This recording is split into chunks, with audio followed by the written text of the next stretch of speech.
Le coup de tocsin.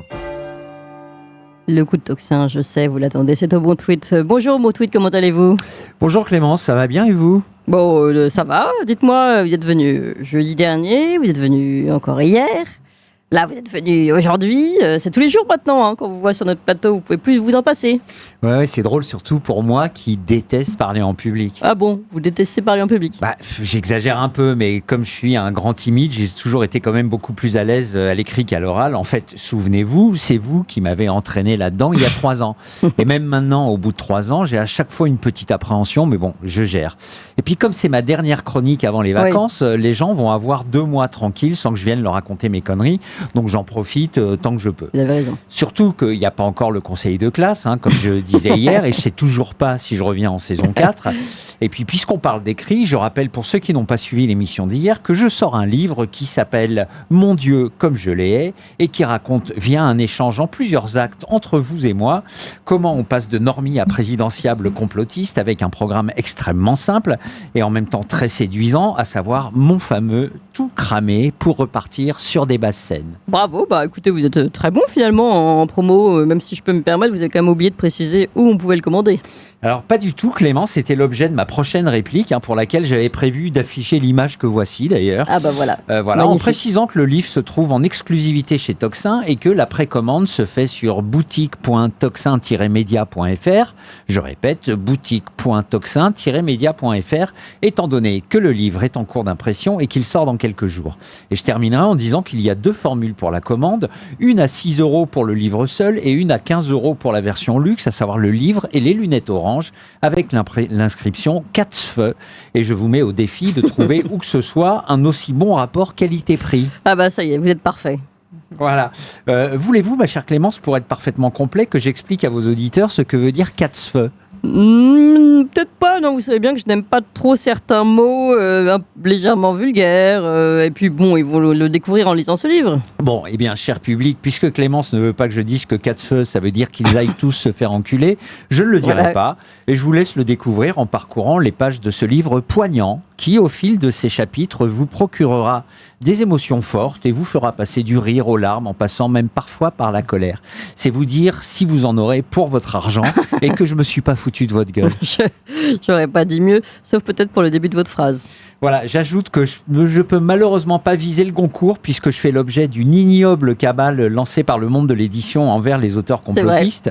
Voilà, de toute manière, tout le monde sait parfaitement bien que comme toutes les cérémonies d'autocongratulation du système, le Goncourt est une espèce de grosse arnaque qui, pour des raisons vulgairement mercantiles, sert à récompenser à tour de rôle les grandes maisons d'édition françaises, à savoir Flammarion, Gallimard, etc., plutôt que le talent des auteurs. Voilà, prenez ça dans la gueule, le monde de l'édition mainstream. Je balance tout, j'en ai plus rien à foutre, je suis un gros déglingo. Tremblez, vieille relique, les éditions Tocsin arrivent, vous êtes le passé, c'en sera bientôt fini pour vous d'alimenter le gigantesque Truman Show dans lequel les Français vivent depuis trop longtemps. Et je terminerai par mon nouveau cri de guerre, 4 feux. Bon, ça vous réussit plutôt pas mal cette belle casquette d'écrivain, on vous sent en verve là.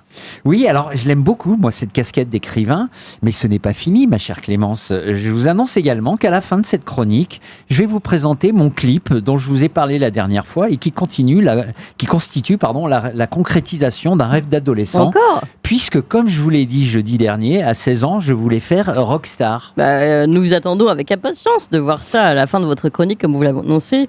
Et on rappelle à nos auditeurs que Au Bon Tweet nous a réservé l'exclusivité médiatique de ce clip, qui a été d'ailleurs diffusé uniquement sur Nexus pendant le festival Nexus, mais c'était juste pour le public présent. Ça n'a pas été gardé sur une chaîne. Donc là, exclusivité pour Tocsin. Voilà, tout à fait. D'ailleurs, je ferai tout à l'heure des messages sur X et Telegram avec l'adresse du lien YouTube sur ma chaîne, mais ce n'est toujours pas fini, ma chère Clémence, puisque je vous annonce que j'ai également tourné dans le film de mon ami le Docteur à l'Ouest. C'est incroyable. Et que même si j'ai un tout petit rôle, je vais apparaître au générique de ce film. Et donc, à ce titre, je serai également répertorié comme comédien dans Allociné et IMDb, donc qui est la base de données cinématographiques américaines. Non, mais attendez, mais c'est juste fou, en fait. Vous voulez dire que vous êtes chroniqueur, écrivain, conférencier, musicien, auteur, compositeur, chanteur et comédien désormais.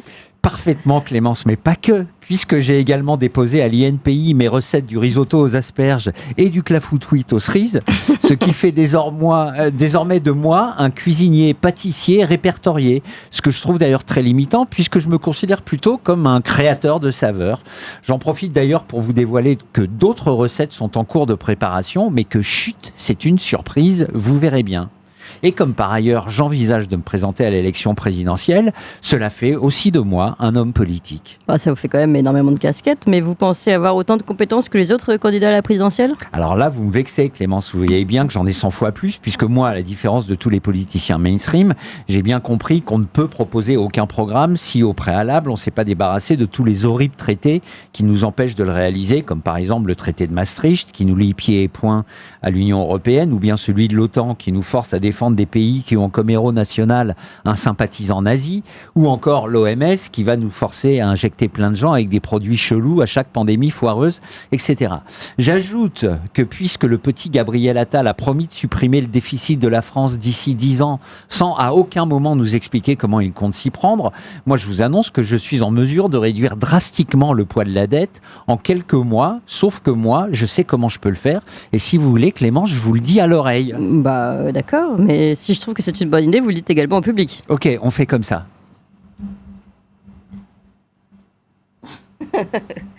Bon, je trouve que cette idée n'est pas inintéressante. Du coup, allez-y, dites-le à l'antenne, non ? Volontiers. Alors, de toute manière, si quelqu'un me la pique, puisque nous sommes aujourd'hui le 7 juillet 2026 et que nous sommes en direct, toute personne qui en parlera ultérieurement sera une vilaine petite copieuse, même si c'est Gabriel Attal, je me comprends. Donc voici ce que je vais faire. Admettons que Macron finisse par se décider à donner une date pour le prochain scrutin, puisque je vous rappelle que ce vilain petit garnement ne l'a toujours pas fait. Admettons que ça tombe en mai, du coup le dimanche 9 mai, admettons que je deviens le 9e président de la 5e République. Oui, et nous serons les premiers à vous féliciter. Merci beaucoup. D'ailleurs, l'une de mes premières mesures sera de supprimer tout type de subvention d'État à la presse mainstream afin qu'ils fassent tous comme vous, à savoir vivre de leur talent et pas de l'argent des Français. Et s'ils n'ont aucun talent, eh bien ils disparaîtront parce que je ne suis pas non plus l'abbé Pierre. Bref. Donc le 9, je suis président. Le 10 mai, soit le lundi matin à 7h30, j'appelle Ursula à l'UE et je lui dis d'aller se faire voir. Ah bon, mais vous n'organisez pas de référendum ? C'est pas hyper démocratique du coup ? Non, ça sert à rien. En fait, les Français ont été beaucoup trop lobotomisés avec les bienfaits de l'Europe et ils sont en plein syndrome de Stockholm. Ou alors, si je l'organise, ce sera avec un texte du genre « Êtes-vous d'accord pour continuer à vous faire plumer, pour vous faire submerger, perdre tous vos droits, provoquer des pays 10 fois plus puissants que vous, manger de la merde et vous injecter du poison tous les ans ?» Puisque l'Europe, grosso modo, c'est ça, on va pas se mentir. Donc présenté comme ça va être vite vu le résultat. Donc le 11 mai, je rétablis le franc et je sors de l'euro. Le 12 mai, évidemment, j'abolis la loi Pompidou-Rothschild du 3 janvier 1973. Je rétablis la Banque de France comme créancier exclusif de l'État et j'envoie se faire foutre bien comme il faut toutes les banques privées qui se goinfrent sur notre dos depuis 53 ans. Bon, alors on peut s'attendre à un peu d'inflation, mais ce sera vite jugulé devant mes résultats spectaculaires. Et puis moi, honnêtement, l'inflation des 30 glorieuses, franchement, ça me dérange pas plus que ça. Donc le 13 mai, je sors de l'OTAN, évidemment, et j'appelle Zelensky pour lui demander, sous 24 heures, des comptes précis sur les centaines de milliards qu'on lui a envoyés. Le 14 mai, en l'absence de réponse, j'arrête toute forme d'aide à l'Ukraine. Le 15 mai, je divise les impôts des Français par 3.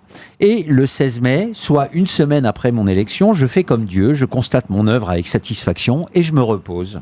C'est une magnifique programme de première semaine de président. Sauf que, je ne sais pas si vous avez suivi, j'ai l'impression que non. En fait, il a déjà donné ses dates, Emmanuel Macron. Ce sera le 18 avril et le 2 mai pour le deuxième tour. Eh ben génial.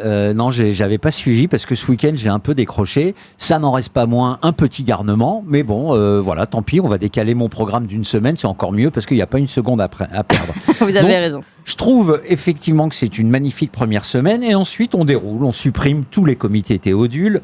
On garde une dizaine de ministères, pas plus parce que ça sert à rien. On arrête les contrats avec McKinsey. On supprime toute forme d'obligation vaccinale. J'appelle Trump pour lui demander de balancer la suite des dossiers Epstein et tant qu'il y est, de relancer une enquête sur le 11 septembre. Ah bon, parce que vous croyez que vous aurez le droit en tant que président français ? C'est quand même une affaire avant tout américaine, n'est-ce pas ? Oui, mais alors ça, c'est un truc vraiment personnel. Moi, c'est c'est juste pour ma curiosité personnelle. Et je vous rappelle que le 11 septembre, c'est quand même le jour où j'ai basculé. Tout a commencé. Voilà. Donc, j'aimerais vraiment savoir comment 2 avions, ça fait tomber 3 grosses tours dans une verticalité parfaite, comment ça laisse aucune trace sur la pelouse du Pentagone et comment ça disparaît sous la terre en Pennsylvanie. Non, vraiment, je vous garantis, si je suis président, ça va être comme pour mon livre. Les gens en auront pour leur argent. Je vous prie de me croire, ma chère Clémence. Le tout, c'est de passer la première semaine sans se faire assassiner. Au bout d'une semaine, les gens seront réveillés, ils voudront plus autre chose de toute manière, donc ça roulera tout seul. Ouais, mais sérieusement, vous pensez vraiment qu'il faut tout changer dans ce pays ? Non, sérieusement, oui, bien sûr, j'en suis intimement persuadé et je pense que je suis pas le seul. Je crois que les gens n'en peuvent plus de donner 50% de ce que leurs compétences leur font gagner pour alimenter le train de vie de gens qui non seulement n'en ont aucune, des compétences, mais qui, au lieu de nous remercier de subventionner leur vie de parasites, passent leur temps à nous traiter de tous les noms et nous accuser de tous les maux. Et je crois vraiment que le seul truc que Macron aura fait de bien pendant ces 10 ans, c'est de faire tellement de mal à ce pays qu'il a commencé à réveiller les gens. Et quand les gens sont réveillés, ils se rendorment plus jamais. Ah oui, vous pensez vraiment ? Oui, l'affaire Liana, l'affaire Louis, l'affaire Epstein, les effets secondaires des vaccins Covid, qui sont niés en France alors que partout ailleurs dans le monde on commence à en parler. Comme je vous le dis régulièrement, j'ai un pied dans le monde complotiste et un pied dans le monde normise. Et je suis allé à une soirée de normise l'autre jour et j'étais vraiment surpris parce que les gens sont de plus en plus nombreux à comprendre. J'ai presque failli leur avouer ma vie cachée de complotiste. Alors entendons-nous bien, ils sont pas encore mûrs pour les théories de Judy Wood, la version alternative des pyramides, ou la Révolution française vue par Marion Sigaud, mais ça se réveille tout doucement. D'autant plus qu'en ce moment, il y a la loi sur l'euthanasie, et là ça se voit vraiment, même pour les plus lents, que le but du jeu est de se débarrasser à terme de nous. À ce point-là ? Alors, je ne vais pas vous remettre cette vidéo du professeur Touraine que tout le monde connaît, mais je la trouve glaçante et on voit bien que l'objectif n'est pas d'aider à mourir dignement, mais à terme de pratiquer une forme d'eugénisme social. Mais même dans la version light de cette ignoble loi, il y a des trucs extrêmement choquants. Lesquels, par exemple ? Alors, par exemple, j'ai eu passer un truc absolument dégueulasse. Donc, apparemment, les personnes sous tutelle, qui, je le rappelle, n'ont pas le droit de signer un chèque, sont considérées comme parfaitement aptes à décider seules de mourir, avec en plus tout l'arsenal juridique prévu pour empêcher qui que ce soit de les en dissuader. Puisqu'une telle tentative est punie par une très forte amende assortie de prison ferme, soit une peine beaucoup plus importante que celle encourue pour le viol d'une gamine. C'est vrai que c'est écœurant. Alors attendez, encore un peu avant de vomir. Donc le délai de rétractation, on en parle du délai de rétractation. J'ai vu que dans certains cas, il n'est que de 2 jours, soit le délai le plus court de tous les pays qui pratiquent cette horreur. Est-ce que vous réalisez, Clémence, donc un mec qui a tué une gamine après l'avoir violée, il a la vie entière pour s'amender. Et une personne innocente qui va mal n'a que 48 heures pour changer seule d'avis. Donc moi, je vais vous faire ma Madame Soleil et je vous prédis 3 trucs. Bah, allez-y. Dans quelques temps, on va élargir cette loi aux maladies psychologiques et plus seulement aux maladies incurables. Puis on va ouvrir cette euthanasie aux enfants. Puis, et enfin, à terme, on commencera à toucher des personnes en grande difficulté matérielle. Bref, c'est ce que je vous disais tout à l'heure, ça va devenir de l'eugénisme social. Et vous pensez que les gens réalisent tout ça ? Peut-être pas encore, mais en ce moment, ils se réveillent comme jamais auparavant. Ils voient bien que l'école est morte, que l'hôpital sombre, qu'entre l'affaire Liana, l'affaire Louis, le non-lieu d'Aurore Berger, malgré toutes les preuves et la prescription d'Alexis Colère, la justice n'est plus du tout fiable. Bref, ils voient bien que plus rien ne fonctionne dans ce pays. Vous comprenez maintenant pourquoi je suis parfaitement légitime comme présidentiable pour m'opposer à toutes ces saloperies qu'on appelle progressistes, de cette horrible novlangue issue des think tanks socialistes. Qui peut faire pire que ce qu'on vient de voir depuis 10 ans ? Vous voulez un petit résumé ? Bah oui, volontiers. Peine de mort, non. Avortement, oui. Euthanasie, oui. Pédophile, oui. Se défendre face à une agression, non. Manifester quand un gamin se fait lyncher, non. Remettre en cause la justice, non. Critiquer le gouvernement sur les réseaux, non. Se faire squatter son logement, oui. Déloger les squatteurs, non. Tout le monde est la France de Macron. On a été trahis par nos gouvernants et c'est pour ça qu'il faut tout cramer. Eh bien, merci beaucoup pour cette dernière chronique très envers à la rentrée. Alors, à la rentrée, un beau tweet parce que, en tant que prof principal, quand même, j'ai le plaisir de vous annoncer que vous passez bien en saison 4. Eh ben, merci Clémence. Du coup, on peut se quitter en musique ? Bah, bien sûr, avec plaisir. Alors, mesdames et messieurs, j'ai le plaisir de vous présenter mon clip dans lequel j'ai tout fait, sauf la batterie, et qui a été produit et filmé par mon grand ami Julian Splid. Et je vous conseille de faire très attention aux paroles, parce que toute ressemblance avec des personnages existants ne serait que pure coïncidence. Et je vous dis à la rentrée.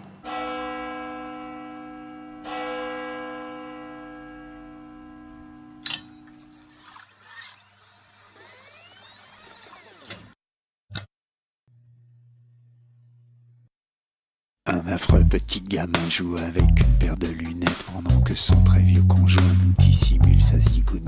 Une espèce d'abruti cherche un homme déconstruit qui la rendra hyper heureuse et lui parlera d'escrologie.